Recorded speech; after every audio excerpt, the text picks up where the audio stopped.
Hi betting experts, on Thursday the 2nd of November we're off to Stratford, the sole surviving jumps fixture with Worcester down the road under 10 foot of water. I don't think they'll be racing much this winter. It's going to be very testing at Stratford. Hopefully the meeting gets the go ahead. Obviously we've got Storm Kieran arriving at some point this week. Hopefully it won't be as bad as the weather men tell us.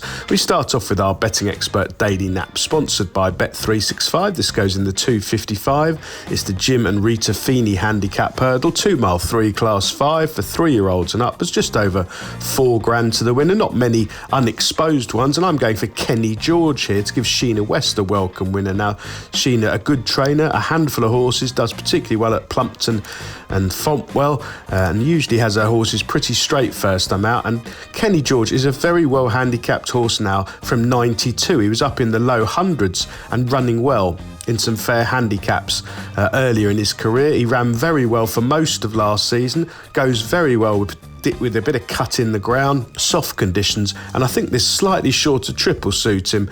He ran really well at Lingfield over 2 mile 3.5 furlongs back on the 31st of January behind a plot in Issard Dairy, and some of his runs previously at Fontwell behind the prolific Blue Shark read particularly well here. He's back down to 92 for his seasonal reappearance. Mark Goldstein knows him well. Conditions to suit. This looks a pretty weak class 5 in truth, and I think he should take plenty of beating with everything in his favour, provided he's 100% fit.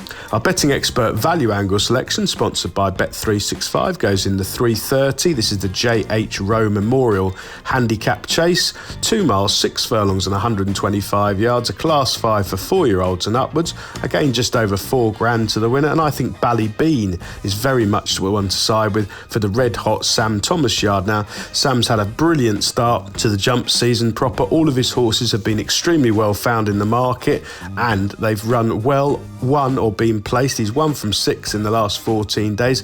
Ballybean is a maiden, but he's not had that many chances, and he's been pretty highly tried in some decent chases so far. He ran with credit on all 4 occasions last winter, starting off at Hereford over 2 mile 5, then at Fontwell just bumping into King Turgeon, running a blinder at Chepstow, and his final run at Fontwell maybe just one run too many under an inexperienced claimer, Joe Anderson. He's been dropped £2 for this return after 176 days off. Sam Twiston-Davies is in the saddle, who was on for his best run, and that came at Chepstow last April. He's sure to be fit with the yard flying, and I think Ballybean could be one to follow over the next few weeks from a fairly low starting point. Best of luck on Thursday, betting experts, and please remember to like and comment on all of our YouTube videos.